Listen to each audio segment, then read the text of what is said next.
चलिए बच्चों स्टार्ट करते हैं अपना chapter 1 Indian economy on the eve of independence. देखिए इस चैप्टर के अंदर बेसिकली हमें क्या देखना है। चैप्टर का नाम ही अपने आप में सब कुछ सजेस्ट करता है कि इंडियन इकोनॉमी के क्या हालात थे जब देश को आज़ादी मिली, इंडिपेंडेंस मिली।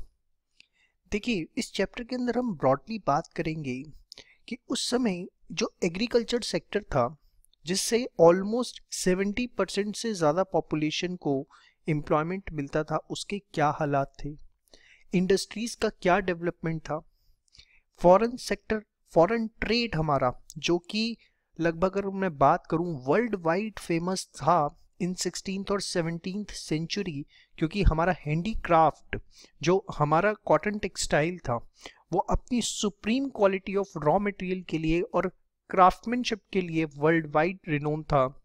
जब ब्रिटिशर्स 1947 के अंदर हमारे देश को छोड़ के गए तो उस समय उसके क्या हालात कर दिए उन्होंने, इंफ्रास्ट्रक्चर कितना डेवलप हुआ, जो ऑक्यूपेशनल स्ट्रक्चर था देश का वो क्या था, वो सारी बातें हमें इसके अंदर चैप्टर में पढ़नी है। बहुत ही इंटरेस्टिंग, बहुत ही अच्छा चैप्टर है। सारी बातें बड़े ध्यान से सुनिएगा और बुक्स अपने सामने ओपन कर लीजिए। बुक्स आपके सामने होनी चाहिए तभी आपको मजा आएगा। चलिए देखिए सबसे पहले एक वर्ड है कॉलोनियल रूल। इसका मतलब क्या होता है?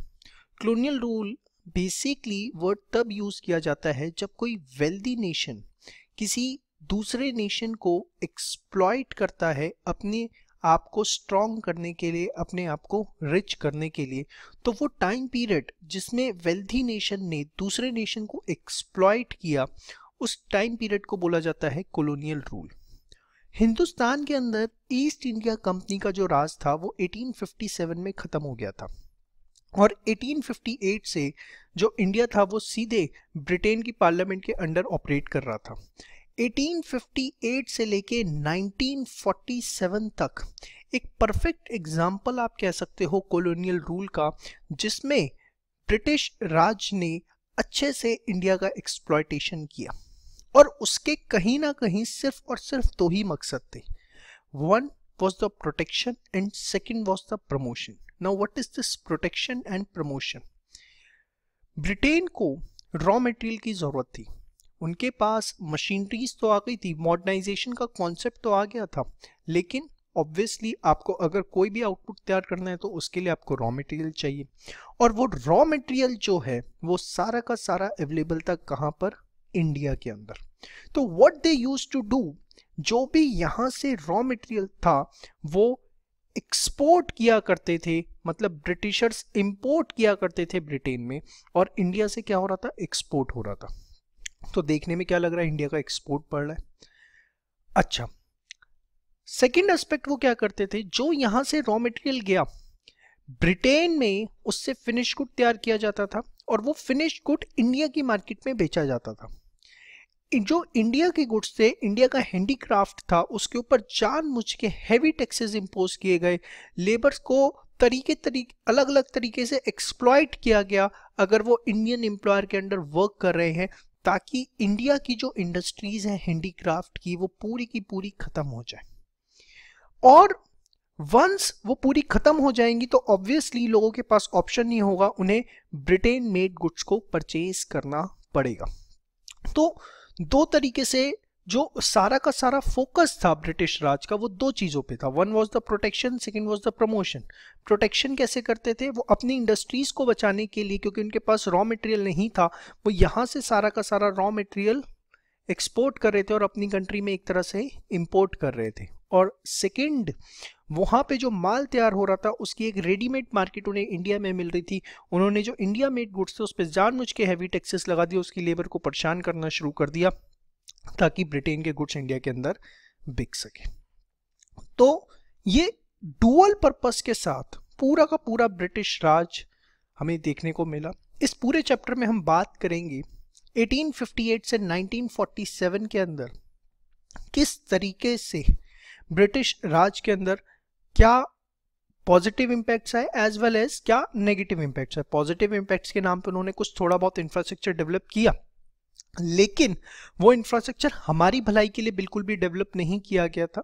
वो भी उसके अंदर किस तरीके से उनका मोटिव छुपा हुआ था वो सारी बातें करेंगे। बहुत इंटरेस्टिंग बहुत तरीके से पूरी बुक हमारी इसमें तैयार हो चुकी है, आपके सामने है, और इस बुक से बाहर आपको कुछ नहीं करना।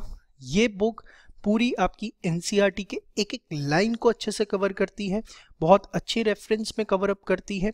जहां जहां आपको बाइफर्केशंस की ज़रूरत है और अच्छे कंटेंट की ज़रूरत है, वो सारी चीज़ें इसके अंदर कवर अप की गई हैं। तो आइए शुरू करते हैं। देखिए, सबसे पहले colonial rule is the practice of wealthy nation to exploit resources of other nation to extend its control on larger region. In simple words, stronger nation dominates weaker section and for its own benefits. British Raj from 1958 to 1947 is the perfect example of colonial rule by Britishers over India. एक एक line बहुत important है, आपको boards के लिए नहीं पढ़ना है। ये नहीं हो सकता कि कुछ सिलेक्टेड क्वेश्चन कर ले और उसमें से कुछ आ जाएगा। आप चीज़ों को समझिए, क्या पर्पस था, लोगों की इंटेंशन क्या थी, किस तरीके से वो काम करते थे, and that will help you in overall development. देखिए, मैं आपको एक बड़ी सिंपल सी बात बताता हूँ। कई बार बच्चे सोचते हैं कि यार ये क्या पढ़ा रहे हैं हमें हिस्ट्री।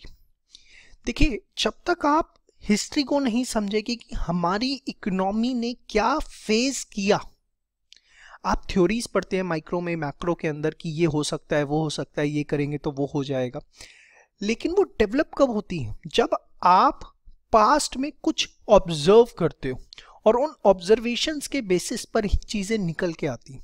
इसीलिए इन चीजों को पढ़ना बहुत ज्यादा जरूरी है और बहुत इंटरेस्टिंग चीजें हैं। आइए, let us start our discussion in detail. Before British rule, India was termed as gold Sidaya. Now, what is this? आपको पता है बहुत अच्छे से, ब्रिटिश राज से पहले हिंदुस्तान को सोने की चिड़िया कहा जाता था। ये सोना तो वही यहाँ पर लिखा हुआ है। It was well known for its handicraft, cotton and silk industries, huge availability of precious metals and stones.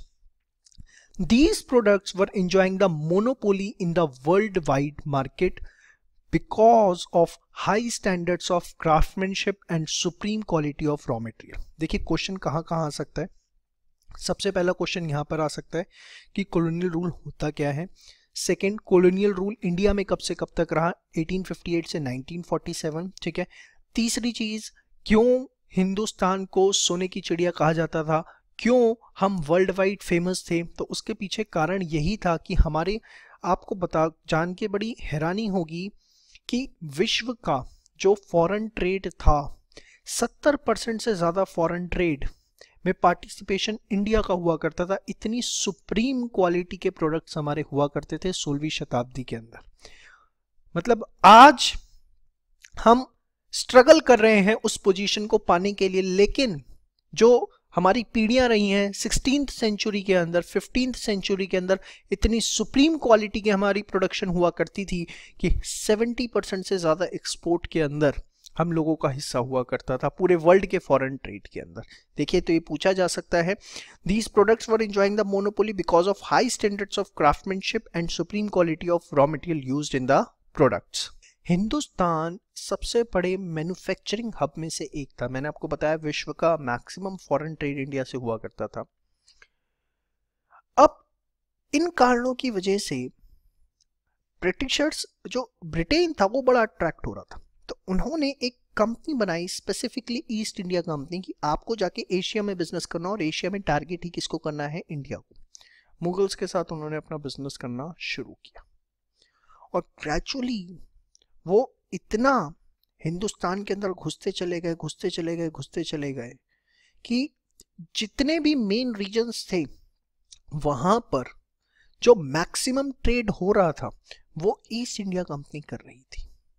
And एक टाइम ऐसा आया कि फिर हिंदुस्तान में लोगों ने इस चीज को एहसास किया, और आपने 1857 का रिवोल्ट सुना होगा, जब ईस्ट इंडिया कंपनी खत्म हो गई, उसका जो शासन था वो देश से खत्म हो गया, लेकिन ब्रिटिशर्स का जो रूल था वो खत्म नहीं हुआ। पहले वो ईस्ट इंडिया कंपनी के थ्रू ऑपरेट कर रहे थे। 1858 ऑनवर्ड्स ये जो ब्रिटिशर्स थे जो ईस्ट इंडिया कंपनी के थ्रू ऑपरेट कर रहे थे, उन्होंने इंडिया को सीधे ब्रिटेन पार्लियामेंट के अंदर ऑपरेट करवाना शुरू कर दिया। अब जो east India company rules and regulations design कर रही थी इंडिया के लिए, वो नहीं डिजाइन कर रही थी, लेकिन अब वो सीधे ऑपरेट हो रही थी कहां से? ब्रिटेन की पार्लियामेंट से। तो आइए, it was one of the largest manufacturing hub before colonial rule. This attracted East India Company to move towards India for expansion of British trade, and gradually it leads to the rule of Britishers on Indian economy from 1858 to 1947. थोड़ा सा introduction दिया आपको, जरूरी नहीं है करना। East India Company was form to trade in the Indian Ocean region, initially with Mughal India and the East Indies and later on queen China. ठीक है, ये बेसिकली थोड़ा सा इंट्रोडक्शन है, जरूरी नहीं है इसे करना, मेन तो ऊपर वाली बातें। The company ended up seizing control over large parts of Indian subcontinent, colonial parts of Southeast Asia and colonized Hong Kong after a war with Queen China. तो यहाँ से लेके यहाँ तक का जो पार्ट आपको दिया गया है, जस्ट फॉर रेफरेंस दिया गया है कि था क्या ईस्ट इंडिया कंपनी। उन्होंने सिर्फ हिंदुस्तानियों को परेशान नहीं किया, सभी उनसे दुखी थे। ठीक है, चलिए, main motive very very important, please इसे मार्क कर लीजिएगा, ये एग्जाम में पूछा जा सकता है। मेन मोटिव क्या था? देखिए, मेन मोटिव इकोनॉमिक पॉलिसीज के दो थे, one was the protection, second was the promotion, जो मैंने आपको बताया अभी। Protection of economic interest of Britain बहुत इंपॉर्टेंट है, 3 नंबर का क्वेश्चन आ सकता है। For the Indian economy, for this Indian economy was converted into supplier of raw material. और प्रमोशन के लिए, इसके लिए उन्होंने हमें क्या किया? Indian economy was converted into consumer of finished good from Britain. ठीक है, अब आजा भाई।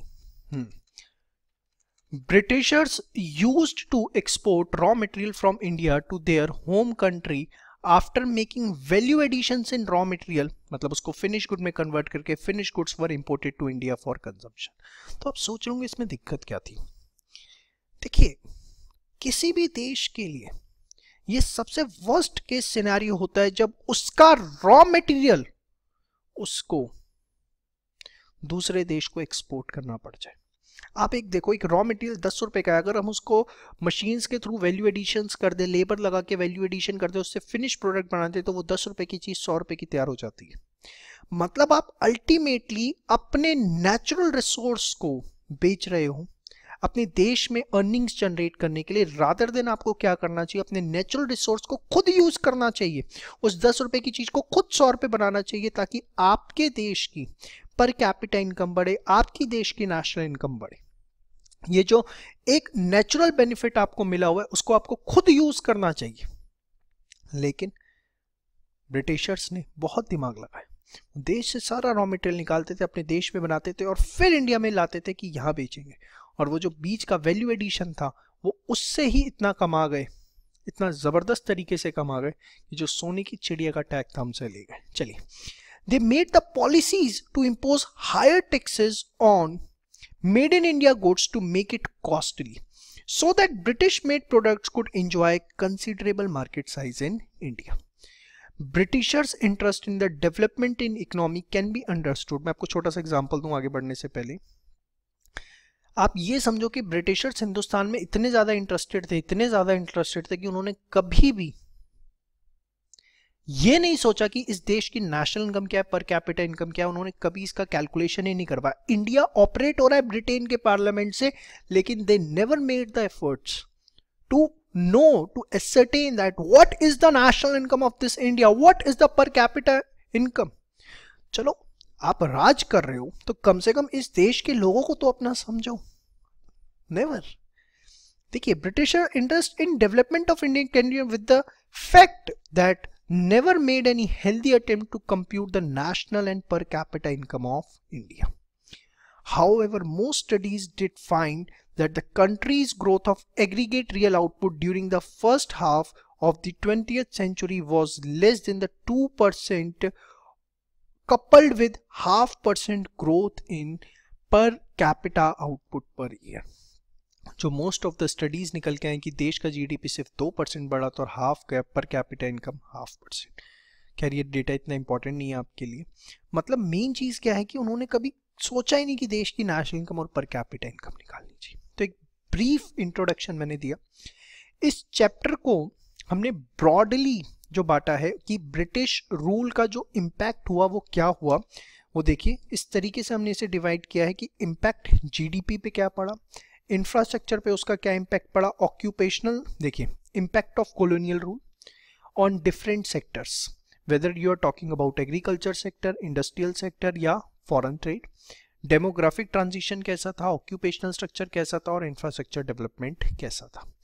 तो पूरे चैप्टर को हमें इस तरीके से पढ़ना है।